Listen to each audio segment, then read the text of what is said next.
సంబంధించి యుఎన్ఓని మనం ఏమంటామంటే యునైటెడ్ నేషన్స్ ఆర్గనైజేషన్ అని చెప్పి అంటాం. దాన్ని తెలుగులో ఐక్యరాజ్య సమితి అని చెప్పి అంటాం. అసలు ఐక్యరాజ్య సమితి మెటీరియల్ మీకు ఆల్రెడీ మీ దగ్గర మెయిన్ మెటీరియల్ ఒకటి ఉంది. టాపిక్ 4లో కంప్లీట్ ఐక్యరాజ్య సమితి అంటే ఏంటి, దాని మ్యాటర్ మొత్తం అంతా ఉంది. సో క్వశ్చన్ 1 చూడండి, ఇక్కడ ఏమి ఇచ్చాడు మనకి, ఐక్యరాజ్య సమితి ఆవిర్భవించినటువంటి తేదీ ఎప్పుడు అని అడుగుతున్నాడు. సో గమనించండి, అక్కడ ఇయర్స్ అన్నీ కూడా 1940+ ఇచ్చాడు. మీకు మెయిన్ ఎగ్జామ్స్లో, గ్రూప్స్ ఎగ్జామ్, ఇలాంటి రైల్వే ఎగ్జామ్స్లో అన్నీ కూడా 1945 ఇస్తున్నాడు. ఇచ్చి మంత్ కూడా అక్టోబరే ఇస్తున్నాడు. అక్టోబర్ ఇచ్చేసి 21 నుంచి 25 వరకు నెంబర్లు ఇస్తున్నాడు. అంటే ఎగ్జాక్ట్గా మీరు అక్టోబర్ 24 యుఎన్ఓ అని తెలిస్తే తప్ప ఆన్సర్ పెట్టలేని విధంగా ఇస్తాడు. ఓకే, అంత పెర్ఫెక్షన్ కావాలి బట్ వాడికి. ఓకేనా, స్టైలిష్ స్టార్కి పవర్ స్టార్కి తేడా ఉంది కదా, అంత ఇండస్ట్రీ వాళ్ళు అంటే కుదరదు. సో అలా ఏంటంటే ఇక్కడ క్లారిఫికేషన్ కావాలి. సో చూడండి, మనకి అక్కడ నోట్ చేసుకోండి నోట్స్లో, UNO day is equal to October 24. UNO day ఎప్పుడు కూడా ఎవ్రీ ఇయర్ కూడా ఎప్పుడు నాడు చేస్తామంటే మనం October 24న సెలబ్రేషన్ చేసుకుంటాం. దాని కింద నోట్ చేసి నేరమని పెట్టి ఇండియా మెంబర్షిప్. ఇండియా ఇందులో ఎప్పుడు మెంబర్ అయిందంటే, యుఎన్ఓలో 6 భాషలు ఉంటాయి కాబట్టి 24కు 6 కలపండి 30 అవుతుంది. 30 1945లో యుఎన్ఓ స్టార్ట్ అవగానే ఇండియా ఒక 6 డేస్కే వెళ్ళి ఏం చేసిందంటే అందులో మెంబర్షిప్ తీసుకుంది. సో యుఎన్ఓలో ప్రస్తుతం ఎన్ని మెంబర్షిప్ కంట్రీస్ ఉన్నాయన్నది మనకి 3వ క్వశ్చన్ ఇచ్చాడు. చూడండి, ఐక్యరాజ్య సమితిలో సభ్యత్వం పొందిన దేశాలు ఎన్ని అని అడుగుతున్నాడు. ఎన్ని అంటే ప్రస్తుతం ఎన్ని ఉన్నాయంటే 193 ఉన్నాయండి. సో అది చూడండి, క్వశ్చన్ 1కి ఏమో 2 టిక్ పెట్టండి. క్వశ్చన్ 2 చూద్దాం, యుఎన్ఓ హెడ్ క్వార్టర్ ఎక్కడ ఉందని అడుగుతున్నాడు. యుఎన్ఓ హెడ్ క్వార్టర్ ఎక్కడ ఉంది అని అడిగితే న్యూయార్క్. మీకు అక్కడ చిన్న క్లారిఫికేషన్ ఏంటంటే, యుఎన్ఓకి రిలేటెడ్గా చాలా వరకు ఆర్గనైజేషన్స్ అన్నీ కూడా న్యూయార్క్లోనే ఉన్నాయి. కానీ మనకి ఇంటర్నేషనల్ కోర్ట్ ఆఫ్ జస్టిస్ అనేది అంతర్జాతీయ న్యాయస్థానం మాత్రం నెదర్లాండ్ ది హేగ్లో ఉంది. సో చిన్న కీ పాయింట్ అన్నమాట, చాలా వరకు అన్నీ న్యూయార్కే, యుఎన్ఓ రిలేటెడ్ చాలా వరకు న్యూయార్క్. సో అది చిన్న కీ పాయింట్ అక్కడ మనకి. నెక్స్ట్ ఏంటంటే ఏం చేస్తాం తర్వాత అంటే, మీకు జెనీవాని హెడ్డింగ్ పెట్టుకుంటాం మనం. ఎక్స్ప్లెనేషన్ ఇలా జరగదు. జెనీవాని హెడ్డింగ్ పెట్టుకుంటే జెనీవాలో ఉన్నటువంటి ఇంపార్టెంట్ ఆర్గనైజేషన్ మొత్తం రాసుకుంటాం. ఒక 7 వరకు వస్తాయి. WHO ఏంటి, వరల్డ్ ట్రేడ్ ఆర్గనైజేషన్ ఏంటి, ఇవన్నీ రాసుకుంటాం ఒక లిస్ట్. అలా రాసుకుంటేనే జెనీవాని చూడగానే ఈ 7 ఏవైతే సంస్థలు ఉన్నాయో ఈ 7 ఇంటర్నేషనల్ ఆర్గనైజేషన్స్ యొక్క హెడ్ క్వార్టర్ అని తెలుస్తుంది. సరే, తర్వాత క్వశ్చన్, ఫస్ట్ క్వశ్చన్కి ఏమో 2 టిక్ పెట్టండి, సెకండ్ క్వశ్చన్కి ఏమో 3 టిక్ పెట్టుకోండి. థర్డ్ క్వశ్చన్కి వచ్చేసరికి 193 కాబట్టి థర్డ్ ఆన్సర్ పెట్టండి. ఓకే, మీరు వెళ్ళేటప్పుడు ఇది పట్టుకెళ్ళిపోండి. ఓకే, నెక్స్ట్ తర్వాత చూడండి, మనకి ఐక్యరాజ్య సమితి యొక్క అధికార భాషలు కాని వాటిని గుర్తించండి. మీరు ఎలాగో చదివేటప్పుడు మెటీరియల్లో అయినటువంటి భాషలు 6 చదువుతారు. 6వ భాష ఏంటని అడిగాడు ఒకసారి. యుఎన్ఓలో అధికార గుర్తింపు పొందిన 6వ భాష ఏంటని అడిగాడు. 6వ భాష అరబిక్ అండి. సో ఇప్పుడు మనకి ఇక్కడ మా పాయింట్ చూస్తే ఇచ్చినటువంటి 4 ఆప్షన్స్లో 4 రెళ్ళు 8 లాంగ్వేజ్లు ఉన్నాయి. లేని లాంగ్వేజ్లు 2 ఉన్నాయి. ఆ 2 ఏంటో ఐడెంటిఫై చేయటం రావాలి. ఓకేనా, 4th ఆప్షన్ టిక్ పెట్టుకోండి. జపనీ అండ్ జర్మనీ అనేవి లాంగ్వేజెస్ ఏవైతే ఉన్నాయో ఈ 2 లాంగ్వేజ్లు లేవు, రిమైనింగ్ అన్నీ ఉన్నాయి. ఇప్పుడు మనకి చిన్న స్టార్ పెట్టి నోట్ చేసుకోండి. అక్కడ సిఏ అని పెట్టి కరెంట్ అఫైర్స్ అని పెట్టుకోండి మీ నోట్స్లో, ఎక్స్ప్లెనేషన్లో. 7వ భాషగా గుర్తింపు కొరకు ప్రయత్నిస్తున్నటువంటి దేశం ఇండియా, లాంగ్వేజ్ హిందీ. ఓకే, దేశమేమో హిందీ, దేశమేమో ఇండియా అని పెట్టండి, లాంగ్వేజ్ ఏమో హిందీ. ఇండియా అనే వర్డ్ని వాడటం మానేశారు చాలా వరకు, అన్నిటికీ భారత్ అనే వాడుతున్నారు. చూడండి, 6వ భాష ఈజ్ ఈక్వల్ టు అరబిక్ కాబట్టి 7వ భాష హిందీగా రికగ్నైజ్ చేయమని అడుగుతున్నాం మనం, రిక్వెస్ట్ చేసి. సో 7వ భాషగా హిందీ రిక్వెస్ట్ చేస్తున్నటువంటి దేశం ఏంటంటే ఇండియా అండి. అది కరెంట్ అఫైర్ పెట్టి. నెక్స్ట్ తర్వాత చూడండి, మనకి ఐక్యరాజ్య సమితి యొక్క చిహ్నంలో కింద వాటిలో ఏముంటాయి అంటున్నాడు అండి. ఏముంటాయండి? ఆలివ్ కొమ్మలు అండి. ఆలివ్ కొమ్మలు దేన్ని ఇండికేట్ చేస్తాయని చెప్పి అడుగుతారు. సో ఆలివ్ కొమ్మలు చుట్టూ ఉంటాయి, మధ్యలో గ్లోబ్ ఉంటుంది. ఆలివ్ కొమ్మలు పీస్ని ఇండికేట్ చేస్తాయి. సో అక్కడ చిన్న నేరమర్ పెట్టి పీస్ అని రాయండి. మనకు 5 రింగులు అని ఇచ్చాడు కదా 4th ఆప్షన్. 5 రింగులు ఎక్కడ ఉంటాయి మరి? 5 రింగ్స్. ఒలింపిక్స్లో మనకి లోగోలో ఉండేవి 5 రింగ్స్. మరి ఖండాలు ఎన్ని? 5ఏనా? ఎన్ని ఖండాలు ఉన్నాయి మనకి? సో 7 కాంటినెంట్స్ ఉన్నాయి. 7 కాస్త ఇప్పుడు 8 అవని కదా. 8 ఏంటి, జిలాండియా అనే కొత్త కాంటినెంట్ని కనిపెట్టాం మనం. ఓకేనా. కొత్త చిన్న దేశం ఏంటి, మనకి 27 మందితో ఉన్న కొత్త చిన్న దేశం, ప్రపంచంలో అతి చిన్న దేశం వాటికన్ సిటీ. అప్పుడు 80 మందే ఉండేవారు. ఇప్పుడు 80 మంది 150 మంది అయిపోయారు. కానీ 27 మందితోటే పసిఫిక్ ఓషన్లో సీలాండ్ అనే ప్లేస్లో 2 పోల్స్ మీద ఒక పెద్ద చెక్క పెట్టుకుని ఒక 27 మంది అక్కడే బతుకుతున్నారు. దాని పేరు సీలాండ్ అండి. ప్రపంచంలో ఇప్పుడు అతి చిన్న దేశం ఏంటంటే కరెంట్ అఫైర్స్ ప్రకారం సీలాండ్. ఓకే. ప్రపంచంలో కొత్త ఖండం ఏంటి అంటే మనకి పసిఫిక్ ఓషన్లో. అసలు మీకు జాగ్రఫీ చెప్పేటప్పుడు, వరల్డ్ జాగ్రఫీ చెప్పేటప్పుడు మీరు ఇప్పుడు చూసే వరల్డ్ మ్యాప్ ఏదైతే ఉందో మనం ఇలా డివైడ్ అయిపోయి లేదండి, మొత్తం అంతా ఒకే చోట ఉంది. చేంజెస్ వచ్చింది, జియోగ్రఫీకి వచ్చిన చేంజెస్ వల్ల మొత్తం మారుతూ వచ్చింది. సో ఆ కంప్లీట్ కంటెంట్ అంతా అక్కడ చెప్పుకుంటాం. ఓకే. సరే, ఇక్కడ చూడండి, మనకి ఆలివ్ కొమ్మలు టిక్ పెట్టండి. నెక్స్ట్ 6th క్వశ్చన్ చూడండి. 2011 జూలైలో యుఎన్ఓ సభ్యత్వం పొందిన 193వ దేశం ఏంటి అని అడుగుతున్నారు. ఓకేనా. సౌత్ సూడాన్ 2 టిక్ పెట్టుకోండి. అట్ ది సేమ్ టైం అక్కడ చిన్న యారోమాలు పెట్టి ఏం రాసుకుంటారంటే సౌత్ సూడాన్ యొక్క క్యాపిటల్ ఏంటి, జోబా. జోబా అనేది సౌత్ సూడాన్ యొక్క క్యాపిటల్, జోబా. నెక్స్ట్ బ్లూ ఆర్మీ అని దేనికి పేరు, దేనికి? సో యుఎన్ఓలో ఎవరైతే ఆర్మీ ఉంటుందో ఆ ఆర్మీనే బ్లూ ఆర్మీ అని చెప్పి పిలుస్తామండి మనం. ఓకేనా. వీళ్ళు బ్లూ కలర్ హెల్మెట్స్ను వాడతారు, బ్లూ ఆర్మీ. నెక్స్ట్ మొదటి ప్రపంచ యుద్ధానంతరం ప్రపంచ శాంతి కోసం ఏర్పాటు చేసినటువంటిది ఏంటి అంటే నానాజాతి సమితి. 2వ వరల్డ్ వార్ తర్వాత ఇంటర్నేషనల్ పీస్ కోసం ఏర్పాటు చేసింది ఏంటంటే యుఎన్ఓ. ఓకే, ఆ క్లారిటీ ఉండాలి. నెక్స్ట్ 9వ చూడండి, మనకి ఐక్యరాజ్య సమితి నూతన రీజనల్ ఆఫీస్ ఎక్కడ పెట్టారు అని అడుగుతున్నాడు అండి. బాగ్దాద్ అది. ఓకే. దీని మీద ఒసామా బిన్ లాడెన్ అటాక్ చేయించాడు. ఒసామా బిన్ లాడెన్ అమెరికా మీద కూడా అటాక్ చేయించాడు. అమెరికన్ ఫ్లైట్ ఉపయోగించుకునే అమెరికాలో ఉన్నటువంటి ట్విన్ టవర్స్ రెండింటినీ కూడా కొలాప్ చేయించాడు. అది మైండ్లో పెట్టుకుని ఏం చేస్తుందంటే అమెరికన్ గవర్నమెంటు ఒసామా బిన్ లాడెన్ని ఒక సముద్రంలోనే చంపి అక్కడే ఖననం చేసింది. అక్కడే వాడిని ఏం చేస్తుందంటే వాడి యొక్క యాష్ ఏదైతే ఉందో వాడిని కాల్చి బూడిద సముద్రం మీద చిమ్మింది. ఎందుకని భూమి మీద ఎక్కడ చెమ్మలేదు, భూమి మీద ఎక్కడ సమాధి చేయలేదు వాడిని. ఎక్కడ సమాధి చేసినా ఏం చేస్తారంటే ఒసామా బిన్ లాడెన్కి టెంపుల్ కడతారు. సో అందువల్ల ఏంటంటే టెర్రరిస్టులు ఆ ప్లేస్ని ఆక్యుపై చేసి టెంపుల్ కడతారు. సో అందువల్ల ఏంటంటే మనం ఏం చేశారంటే అమెరికన్ గవర్నమెంట్ రెవెంజ్ టిక్గానే చేస్తుంది. సరే, ఇక్కడ చూడండి, మనం క్వశ్చన్ చూసుకుంటే బాగ్దాద్ అండి. సో క్వశ్చన్ కూడా అడుగుతాడు, ఇటు కింది వాటిలో ఏ ప్రాంతీయ కార్యాలయంపై యుఎన్ఓ ప్రాంతీయ కార్యాలయంపై దాడి జరిగింది అంటే బాగ్దాద్ అండి. సరే, నెక్స్ట్ వన్ చూడండి, మనకి భారతదేశంలో ఎప్పుడు ఒసామా బిన్ లాడెన్ ముందు జరిగింది దాడి, ఎప్పుడు కాదు. సో నెక్స్ట్ వన్ చూడండి, మనకి ఐక్యరాజ్య సమితిలో భారత్ సభ్యత్వం పొందిన సంవత్సరం ఏంటని అడుగుతున్నాం. స్టాక్ జీకే ఎప్పుడు అలాగే ఉంటుందండి, కరెంట్ అఫైర్స్ వస్తూనే ఉంటాయి పోతూనే ఉంటాయి. సో చూడండి, అక్కడ మనకి 1945 అండి. ఓకేనా. సో 1 అంటే మనకి ఇండియా 1 అనుకోవచ్చు, 9 అంటే 4+5 9 అలా కూడా ఏమైనా కోర్స్ చేసుకోవాలి. లేదంటే ఇండిపెండెన్స్ రావడానికి 2 years ముందు ఇలా ఏదైనా లాజిక్ చేసుకోవాలి. అయితే ఏ ఇయర్ గుర్తుండదు, చాలా ఇయర్స్ చదువుతారు మీరు హిస్టరీలో. నెక్స్ట్ ఐక్యరాజ్య సమితి యొక్క చార్టర్ అనేది దాన్ని ఎక్కడ రూపొందించారంటే శాన్ ఫ్రాన్సిస్కో అండి, second option. Next security council ఏదైతే ఉందో భద్రతా మండలి, అందులో శాశ్వత సభ్యత్వ దేశాలు ఎన్ని అని అడుగుతున్నాడు. 5 అండి, అవునా, 5. అందులో కూడా మనం మెంబర్షిప్ అడుగుతున్నాం. ఓకేనా, అందులో కూడా మనం మెంబర్షిప్ అడుగుతున్నాం. కానీ పక్కన థర్డ్ ఆప్షన్ ఉంది కదా 10 అని, దానికి చిన్న యారోమార్క్ పెట్టి టెంపరీ కంట్రీస్ అని పెట్టండి. తాత్కాలిక దేశాలు ఎన్ని ఉన్నాయంటే మనకి తాత్కాలిక సభ్యత్వం కలిగినటువంటి దేశాలు 10 ఉంటాయండి. ఇప్పుడు శాశ్వత సభ్యత్వం ఉన్నవి 5. ఆ 5 ఏంటనేది కూడా మీకు ఇచ్చిన మెటీరియల్లో ఉంటుంది, మన మెటీరియల్ చదువుకోండి అది. నెక్స్ట్ 5th మొత్తం 13th క్వశ్చన్ చూడండి. ఇంటర్నేషనల్ కోర్ట్ ఆఫ్ జస్టిస్ అనేది అంతర్జాతీయ న్యాయస్థానం అనేది ఎక్కడ ఉంది అని అడుగుతున్నాడు. ది హేగ్ అని ఉంది కదండి, అది టిక్ పెట్టుకుని బ్రాకెట్లో నెదర్లాండ్స్ అని రాయండి. నెక్స్ట్ చాలాసార్లు ఇచ్చాడు అది 14th question. International court of జస్టిస్లో న్యాయమూర్తుల యొక్క పదవీ కాలం ఎన్ని సంవత్సరాలు ఉంటుందని అడుగుతున్నాడు. 9 years ఉంటుంది. ఓకే, 9 years ఉంటుంది. జనరల్గా అక్కడ ఇచ్చిన 5 years ఏదైతే ఉందో 5 years ఏంటంటే మనకి కింద క్వశ్చన్ చూడండి.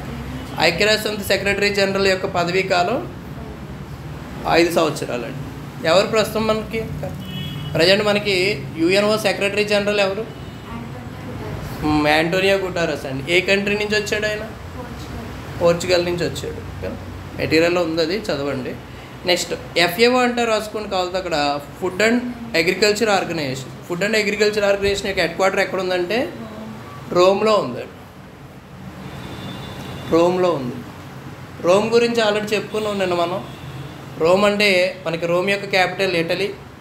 రోమ్ని ఏమంటామంటే first business capital of the world అని అంటామండి. ప్రపంచంలో ఫస్ట్ బిజినెస్ క్యాపిటల్ అని చెప్పి రోమ్ని పిలుస్తాం మనం. ఎందుకంటే ప్రపంచంలో అన్ని దారులు రోమ్ వైపే చూపిస్తాయి. అలాగే ఇంగ్లీష్లో ఒక ప్రోవర్బ్ ఉంటుంది, Rome not built in a day అని చెప్పి. అంటే రోమ్ అనేది ఒక నైట్లో ఏం నిర్మించబడింది. ఇప్పుడు మనం ఏమన్నా hostel business, study halls, books and material making, coaching centre ఇవన్నీ 2013లో మొదలుపెట్టేలే మనం. 2013లో ఓన్లీ కోచింగ్ సెంటర్ మీదే ఉన్నాం మనం. వచ్చే స్టూడెంట్స్కి ఆ క్వాలిటీ కోచింగ్ మీద కూర్చున్నాం మనం. ఇంకేది పెట్టుకోవాలంటే అప్పుడే పెట్టేసుకుందాం మనం. సో పెట్టలే, ఒక పని మీద ఉన్నాం. ఈ 15 years నుంచి మించి ఇదే పని మీద ఉన్నాం. ఇప్పుడు టేక్ ఇట్ ఈజీ, చాలా సింపుల్గా వెళ్ళిపోతూ ఉంటుంది ఫ్లో. సో అలా ఇక్కడ చూసుకుంటే రోమ్ అనేదాన్ని పోప్స్ నగరం అని కూడా అంటాం. అలాగే రోమ్స్ని ఇంకేం చెప్తాం వచ్చంటే మనకి శాశ్వత నగరం అని కూడా చెప్పొచ్చు. ఇవన్నీ రోమ్ యొక్క ఇంపార్టెన్స్. సరే ఇక్కడ చూసుకుంటే మనకి ఏం చెప్తున్నాడంటే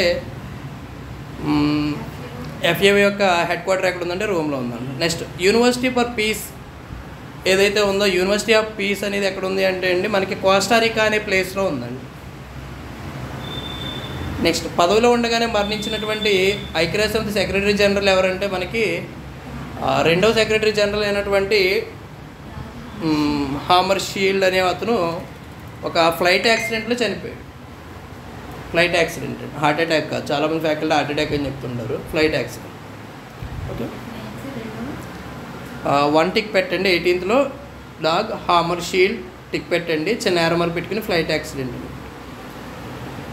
పదవిలో ఉండగా చనిపోయిన ఏకైక సెక్రటరీ జనరల్.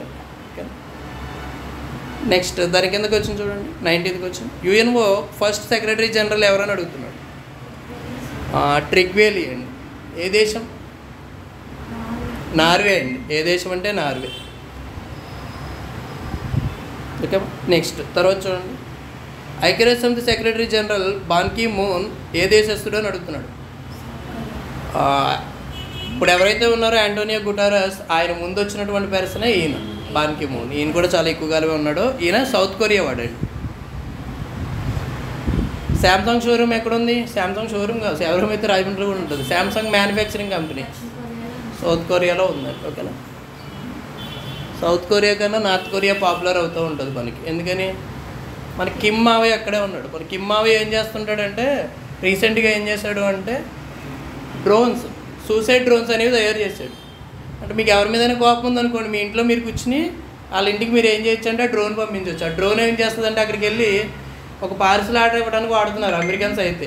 ఓన్లీ ఎందులో వాడుతున్నారు? ఈ కంప్లీట్ మనం జొమాటో స్విగ్గీలో ఎలా ఫుడ్ ఆర్డర్ ఇస్తున్నామో దానికోసం డ్రోన్స్ వాడుతున్నాం అమెరికా అయితే. వీడేం చేస్తున్నాడంటే సూసైడ్ డ్రోన్స్ తయారు చేశాడు. అంటే మీరు ఏ ఇల్లు అయితే మీకు నచ్చలేదా ఇంటి మీద ఏం చేయొచ్చు, బ్లాస్ట్ చేసేయచ్చు. మీ డ్రోన్ మీకు వెళ్ళి వెనక్కి వచ్చేస్తుంది, డ్రోన్ ఏం బ్లాస్ట్ అవుతుంది. ఓకే అండి. సో బాంబే వేయాలి అంటే మనం వెళ్ళక్కల్లా.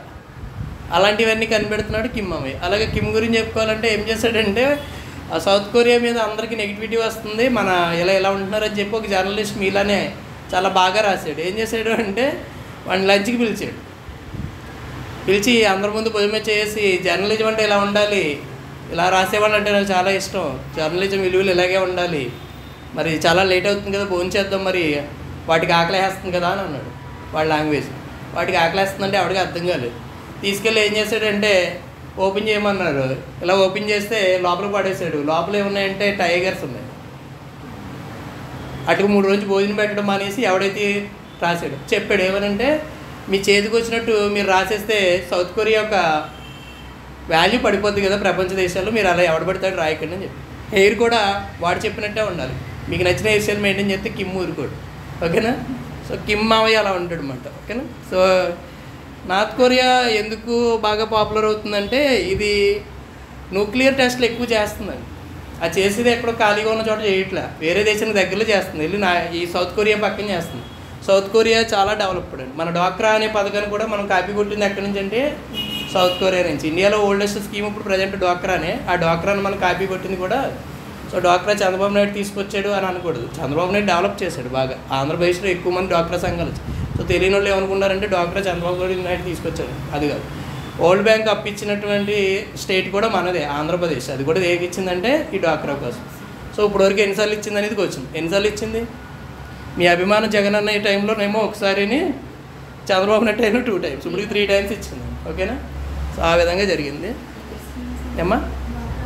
డ్వాక్రా సౌత్ కొరియా అండి. సౌత్ కొరియా నుంచి శాంసంగ్ షోరూమ్ అక్కడే ఉంది. షోరూమ్ స్పీకింగ్ అక్కడే ఉంది. ఇక్కడ ఏంటంటే అడుగుతున్నాను క్వశ్చన్ ఏంటంటే 5G టెక్నాలజీని ఒక ప్రాంతంలో పూర్తిగా ఉపయోగించిన మొదటి దేశం ఏంటని అడిగాడు. ఒక ప్రాంతం అన్నప్పుడేమో మీరు ఎప్పుడు సౌత్ కొరియానే పెట్టాలి. ఎందుకంటే ఈ శాంసంగ్ కంపెనీ ఏదైతే ఉందో ఆ కంపెనీ ప్లేస్లో ఫస్ట్ టైం 5G టెక్నాలజీ వాడారు. ఇప్పుడు నేను వాడుతుంది శాంసంగ్ 5Gనే. అంటే ఈ మొబైల్ నేను 5G వాడాలంటే ముందు ఈ మొబైల్ని ఏంటి చేయాలి? 5Gకి టెస్ట్ చేయాలి కదా. ఈ టెస్టింగ్ చేసే టైంలో 5G ఉండదు కదా ఆ ప్లేస్లో. మరి 5G అక్కడ పెట్టి వాడారు. అలాగే ప్రపంచంలో ఫస్ట్ 5G వాడిన దేశం అమెరికా.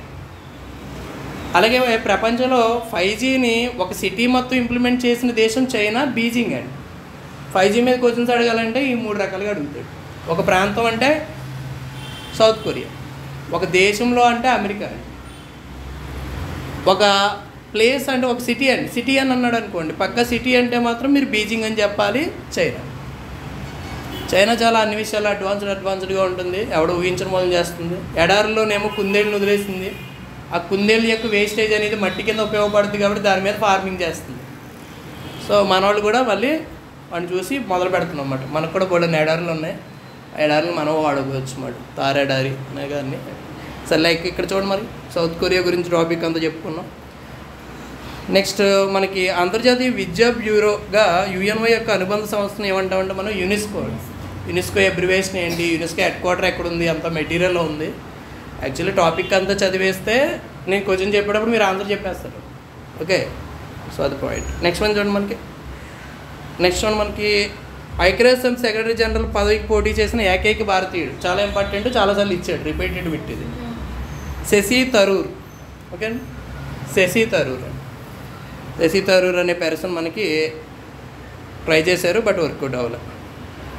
నెక్స్ట్ వన్ చూడండి, మనకి ఇది కూడా చాలాసార్లు ఇచ్చాడు బిట్.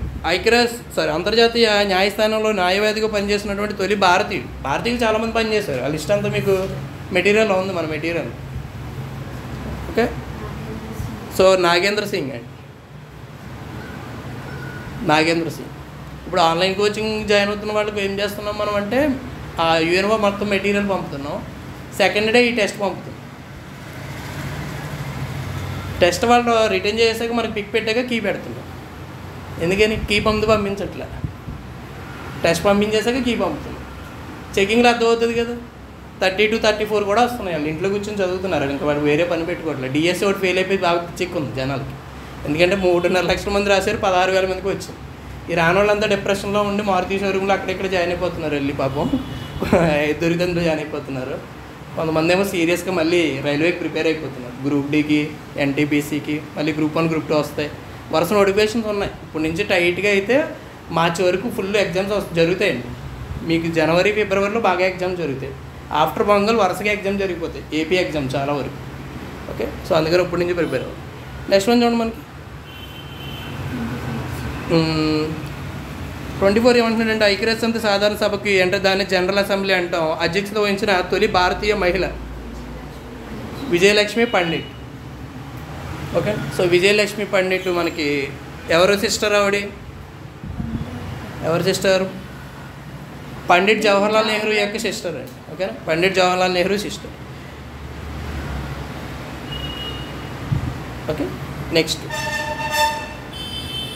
2014ని ఐక్యరాజ్య సమితి ఏ ఇయర్గా ప్రకటించింది అంటే మనకి కుటుంబ నియంత్రణ అనేది టిక్ పెట్టుకోండి. మరి 2026ని దేనికోసం ప్రకటించింది?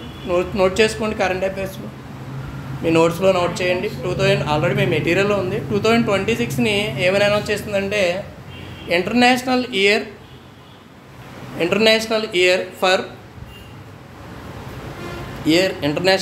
ఫర్ ఉమెన్ లేదా విమెన్ ఫార్మింగ్. ఉమెన్ ఫార్మర్స్ మాట్లాడు. ఉమెన్ ఫార్మర్స్ అంటే ఉమెన్స్ కూడా ఏం చేయాలంటున్నాడు? వ్యవసాయం పరంగా అభివృద్ధి చెందాలి అంటున్నాడు. ఉమెన్ వ్యవసాయ పరంగా అభివృద్ధి చెందాలని చెప్పి రీసెంట్గా ఒక స్కీమ్ ఇండియాలో లాంచ్ చేశారండి. అది రిలేటెడ్ టు డ్వాక్రా గ్రూప్స్ అండి. డ్వాక్రా గ్రూప్లో ఉన్న లేడీస్కి డ్రోన్ ఆపరేటింగ్ నేర్పి వ్యవసాయ భూములు ఏమైతే ఉన్నాయో పంట పొలాల్లో అక్కడ మనం స్ప్రే చేయడం కోసం మనం డ్రోన్కి సంబంధించినటువంటి ఒక స్కీమ్ని తీసుకొచ్చామండి. డ్వాక్రాకి కనెక్ట్ అంటే డ్వాక్రా లేడీస్ అందరూ కూడా ఫార్మర్స్ కింద వర్క్ చేయడానికి మార్చే విధంగా అదొక స్టెప్ జరుగుతుంది. ఓకేనా. సో కిమ్ గడేమో సూసైడ్ డ్రోన్ తయారు చేస్తే మనం ఏం చేస్తున్నామంటే లేడీస్తో డ్రోన్స్ ద్వారా వ్యవసాయ భూముల మీద ఈ జస్ట్ ఉంటుంది మనకి ఫెర్టిలైజర్స్ ఇవన్నీ కూడా యూజ్ చేయడానికి వీటి కోసం వాడుతుంది. నెక్స్ట్ వన్ చూడండి, మనకి ఇంకేం ఇచ్చాడు కొంచెం. ఐక్యరాజ్య సమితి 2016 ఈ విధంగా ప్రకటించారు అని చెప్పి అంటున్నాడు. 4th ఆప్షన్ పెట్టండి, కాయధాన్యాల సంవత్సరం. So international year for pulses అండి. పల్సెస్ అంటే మనకి నూనె అది పప్పు ధాన్యాలు అంటున్నాం కదా, వాటిని కాయధాన్యాలు అంటున్నాడు. నెక్స్ట్ 2014-24 దశాబ్దాన్ని ఏమని పిలుస్తారంటే sustainable energy for all. 4th option tick పెట్టుకోండి. నెక్స్ట్ ఐక్యరాజ్య సమితి జనాభా నిధి. సో పాపులేషన్ రిలేటెడ్గా ఒక ఆర్గనైజేషన్ ఉందండి యుఎన్ఓకి సంబంధించి. అది ఎక్కడ ఉందంటే న్యూయార్క్. గమనించండి, ఆల్మోస్ట్ యుఎన్ఓ రిలేటెడ్ అన్నీ న్యూయార్క్లోనే ఉంటాయి చాలా వరకు. నెక్స్ట్ బాలల సంక్షేమం కోసం యుఎన్ఓ అనేది ఒక సంస్థను ఏర్పాటు చేసింది. అది ఏంటి అని అడుగుతున్నాడు. యునెస్కో అనేది ఎప్పుడు కూడా ఏంటంటే అండి హెరిటేజ్ సైట్స్ అండి, గుర్తుపెట్టుకోండి. యునెస్కో అనేది ఎప్పుడు కూడా హెరిటేజ్ సైట్. యునిసెఫ్ ఎప్పుడు కూడా ఎడ్యుకేషనల్గాను పిల్లలకి. అందుకని ఇప్పుడు ఏం చేస్తారంటే అక్కడ చిన్న యారోమర్ పెట్టుకుని యునెస్కో దగ్గర చిన్న యారోమర్ పెట్టుకుని హెరిటేజ్ సైట్స్ అని పెట్టుకోండి, హెరిటేజ్ సైట్స్. మరి యూనిసెఫ్ ఏం చేస్తుందంటే చిన్న యారోమర్ పెట్టుకుని డ్వాక్రాకి ఫండింగ్ ఇచ్చేది కూడా యూనిసెఫ్ ఉంది. యూనిసెఫ్ ఎందుకు ఇస్తుంది డ్వాక్రాకి అంటే మనకి డ్వాక్రా ఎబ్రివేషన్ ఏంటండి, development of women and child in rural areas. అది డ్వాక్రా abbreviation. Development of women and children in rural areas.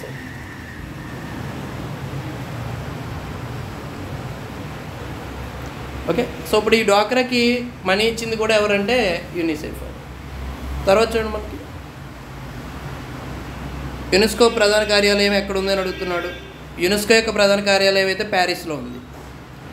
Universal postal union ప్రధాన కార్యాలయం ఎక్కడ ఉందంటే బెర్న్లో ఉంది.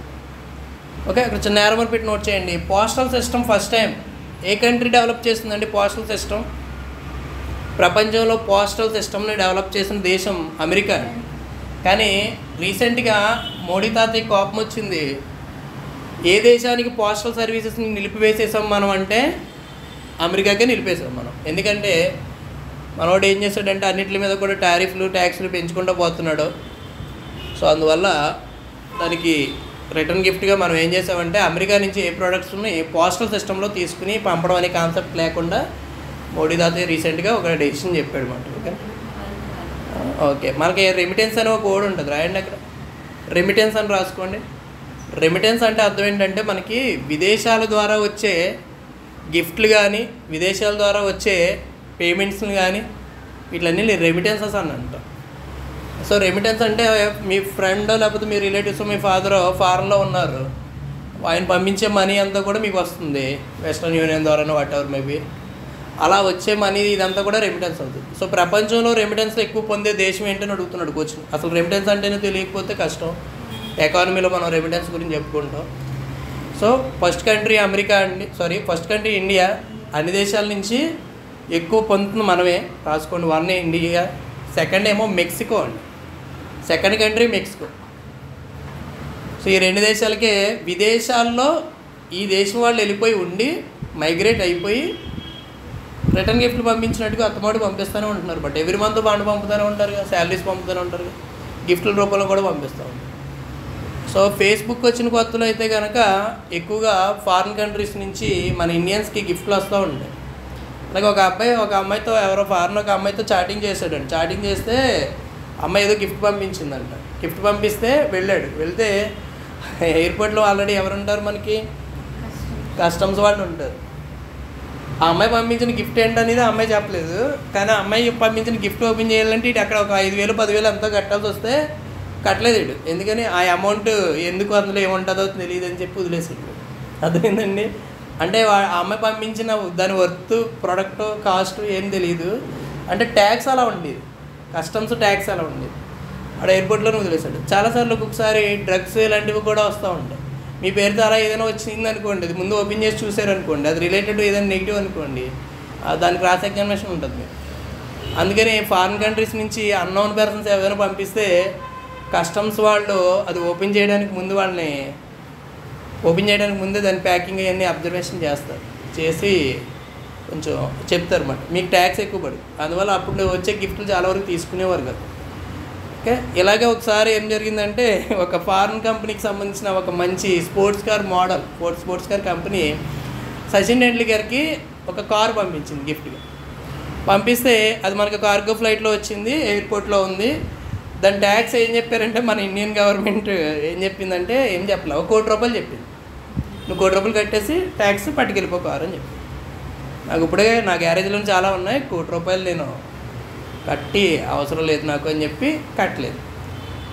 మీలాంటి ఏం చేశాడంటే ₹1 కోటి కూడా ట్యాక్స్ కట్టలేని భిక్షగాడు మన సచిన్ టెండూల్కర్ అని చెప్పి ఫేస్ వేసి ఫోటో వేసి పక్కన ఏదైతే కారు ఉందో ఆ కారు వేసి ఆ కారు గురించి మామూలుగా రాశాడు. బట్ కంపెనీ హెడ్ ఎవడైతే ఉంటాడో కంపెనీ ఫౌండరు ఫోన్ చేసి ఎవరిని తిట్టాడు, ఈ ప్రోగ్రామ్ మొత్తం ఎవరికి చేయమని చెప్పాడో అని తిట్టాడు. నేను గిఫ్ట్ ఇచ్చిన సచిన్కి ఇండియా అంతా కూడా నా బ్రాండ్ తెలుసుకుంటారని ఇచ్చాను, నువ్వు చీప్ మైండెడ్గా అక్కడ కూర్చుని ఏం చెప్పి పీకుతున్నావు, నువ్వు ఆ ₹1 కట్టి కారు తీసుకెళ్ళి సచిన్ గ్యారేజ్లో పెట్టిరా అని చెప్పి క్లాస్ పీకాడు. మనీ పోయి డ్యామేజ్ అయ్యింది, ఏంటి ఇమేజ్ డ్యామేజ్ అయ్యింది, స్పోర్ట్స్ కార్ మీద డ్యామేజ్ వచ్చింది. ఎందుకని ఈ రాసేవాడు సచిన్ టెండూల్కర్ గురించి రాసినట్టే ఆ కారు ఎప్పుడెప్పుడు యాక్సిడెంట్లు అవని ఎక్కడెక్కడ అవని అవి కూడా రాసేసాడు. అందులో ఏమేమి ఉన్నాయో ప్రాబ్లమ్స్ కూడా రాశాడు. సో పాజిటివ్ కన్నా నెగిటివ్ ఎక్కువ. సో కానీ ఇక్కడ అర్థం చేసుకోవాల్సింది ఏంటంటే సచిన్ టెండూల్కర్ కూడా ఏం ఆలోచించాడు అంటే తను మామూలు మిడిల్ క్లాస్ ఫ్యామిలీ నుంచి వచ్చినటువంటి పర్సనే కాబట్టి ₹1 ట్యాక్స్ ఎందుకు కట్టాలి అని ఆలోచించాడు. అదేందండి. సో ఎన్ని కోట్లు సంపాదించిన సచిన్కి ఆల్రెడీ సచిన్ అని టెండూల్కర్ అని 2 రెస్టారెంట్స్ ఉన్నాయి.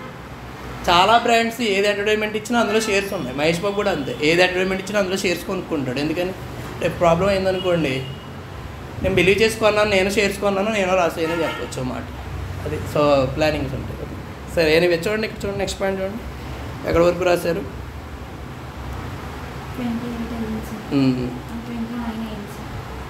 సో చూడండి మనకి ఎక్కడి వరకు చెప్పుకున్నాం అంటే మనం పోస్టల్ యూనియన్ బెర్న్ వరకు చెప్పుకున్నాం. 31, 32 చూడండి. ప్రపంచ బ్యాంక్ని మనం వరల్డ్ బ్యాంక్ అని చెప్తాం, దాన్ని IBRD అని పిలిచేవాళ్ళు గతంలో. 1947లో స్టార్ట్ అయింది. అంటే మనకి ఇక్కడ ఇండిపెండెన్స్ వచ్చింది, అక్కడ వరల్డ్ బ్యాంక్ స్టార్ట్ అయింది అన్న విషయం గుర్తుపెట్టుకోవచ్చు. నెక్స్ట్ దాని కింద చూడండి మనకి IAEA అంటున్నాడండి. అంటే అర్థం ఏంటండి, అబ్రివేషన్ ఏంటి, international atomic energy agency. International atomic energy agency. మీకు అబ్రివేషన్స్ అన్నీ ఆల్రెడీ మీ మెటీరియల్స్లో ఉన్నాయి. హెడ్ క్వార్టర్ ఎక్కడ ఉందో కూడా అందులో ఉన్నాయి. హెడ్ క్వార్టర్ వచ్చేసరికి దీనిది వియన్నా అండి, దీని హెడ్ క్వార్టర్ వియన్నా. నెక్స్ట్ తర్వాత చూడండి మనకి బ్రిటన్ వుడ్స్ కవలలు పిన్స్ అని చెప్పి దేని పిలుస్తారంటే IMF మరియు IBRD. IMF అంటే నోట్ చేసుకోండి, ఇంటర్నేషనల్ మానిటరింగ్ ఫండ్ అంటాం. IMF అంటే అర్థం, ఆ IMFనే అంతర్జాతీయ ద్రవ్యనిధి అని చెప్తాం మనం. IMF ఏం చేస్తుందంటే ప్రతి కంట్రీని కూడా అబ్జర్వేషన్ చేస్తూ వాళ్ళ యొక్క ఎకనామికల్ సిచ్యువేషన్ని గమనిస్తూ వార్నింగ్ చేస్తూ ఉంటుంది. ఏదైనా ఫైనాన్షియల్ క్రైసిస్ వస్తున్నా కూడా ఎంతో కొంత సపోర్ట్ చేస్తుంది. ఓకే సార్, IMF మ్యాటర్ అది. IBRD అని ఇచ్చాడు కదా పక్కన మనకి, ఆ IBRDనే ఇప్పుడు మనం ఏమని పిలుస్తున్నాం అంటే వరల్డ్ బ్యాంక్ అని పిలుస్తున్నాం. నెక్స్ట్ కింద చూడండి మనకి ఐక్యరాజ్య సమితి డ్రాఫ్ట్ రూపకర్త ఎవరు, చాలాసార్లు ఇచ్చాడు ఈ క్వశ్చన్. మీకు ఇండియన్ కాన్స్టిట్యూషన్ డ్రాఫ్ట్ సంబంధించిన క్వశ్చన్ అంబేద్కర్ అని చెప్పి ఎలా గుర్తుపెట్టుకుంటామో, ఇక్కడ వచ్చేసరికి ఎవరంటే మనకి జాన్ క్రిస్టియన్ అండి. జాన్ క్రిస్టియన్ అనే పర్సన్ మనకి ఐక్యరాజ్య సమితికి కూడా ఒక రాజ్యాంగం ఉందండి, అందులో కూడా కొన్ని ఆర్టికల్స్ ఉన్నాయి, కొన్ని పార్ట్స్ ఉన్నాయి, సో రూల్స్ రెగ్యులేషన్స్ ఉన్నాయి. ఐక్యరాజ్య సమితి మీద కూడా ఒక పాట ఉంది, దానికి మ్యూజిక్ కంపోజ్ చేసిన వాడు ఎవరు, ఐక్యరాజ్య సమితిలో పాటలు పాడిన వాళ్ళు ఎవరెవరు ఉన్నారు, మన ఇండియన్స్ ఎవరు పాడారు, లేడీస్లో ఆవిడ పాడారు ఎవరు, కర్ణాటక సంగీతంలో స్పెషల్. నేను పాటలు పాడిన వాళ్ళని అడుగుతున్నాను.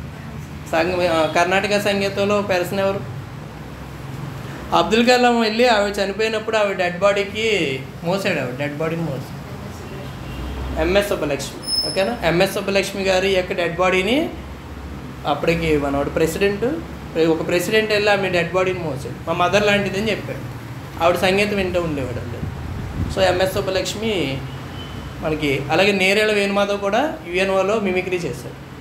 నేరేళ్ళ వేణుమాధవ్ ఒక టీచర్, పిల్లల్ని ఎంటర్టైన్ చేయాలని ఎంటర్టైన్మెంట్ పాత్ర చెప్పేవాడు అనమాట. ఒక మంకీ ఎలా కూస్తుంది, ఇలా ఇలా ఇలా మిమిక్రీ, క్యాట్ ఎలాగా, ఇవన్నీ మొదలుపెట్టి అలా అలా మిమిక్రీ చేయడం మొదలుపెట్టి నేరేళ్ళ వేణుమాధవ్ అని చెప్పాను. సో ఇవన్నీ కూడా ఐడియా. సరే, ఇక్కడ చూడండి, నెక్స్ట్ క్వశ్చన్ చూడండి. ఐక్యరాజ్య సమితి యొక్క ఫైనాన్షియల్ ఇయర్ ఎప్పుడు కూడా ఎలా లెక్కేస్తామంటే, మన నార్మల్ ఇండియన్ ఫైనాన్షియల్ ఇయర్ ఎలా లెక్కేస్తామండి? April 1st అదవం చేయాలి కాబట్టి April 1st నుంచే ఎప్పటి వరకు ఉంటుంది? March 31st వరకు ఉంటుంది మనకి. సో ఇక్కడ యుఎన్ఓ యొక్క ఫైనాన్షియల్ ఇయర్ ఎప్పుడు కూడా January 1st నుంచి December 31st వరకు. ఓకేనా?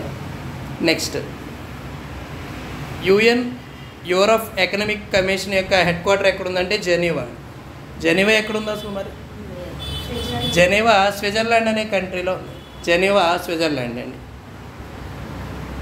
నెక్స్ట్, ఐక్యరాజ్య సమితి డిప్యూటీ సెక్రటరీ జనరల్ బాధ్యతలు నిర్వహించిన తొలి మహిళ ఎవరు? సో 1 టిక్ పెట్టుకోండి, లూయిస్ ప్రిచెట్. కింద నోట్ చేయండి అక్కడ. ప్రస్తుతం deputy secretary general of UNO is equal to Mohammed అని పెట్టు. మహమ్మద్, ఓకేనా? మహమ్మద్ అని పెట్టుకోండి ప్రజెంట్. నెక్స్ట్, ఐఎంఎఫ్ జారీ చేసే ద్రవ్యాన్ని ఏమని పిలుస్తారు? ద్రవ్యం అంటే nothing but cash. IMF release చేసేదంటే అందరూ చాలామంది డాలర్ అనో లేకపోతే యూరో అని అనుకుంటారు, కానీ ఎస్డిఆర్ అంటే నోట్ చేసుకోండి. SDR is equal to special drawing rights.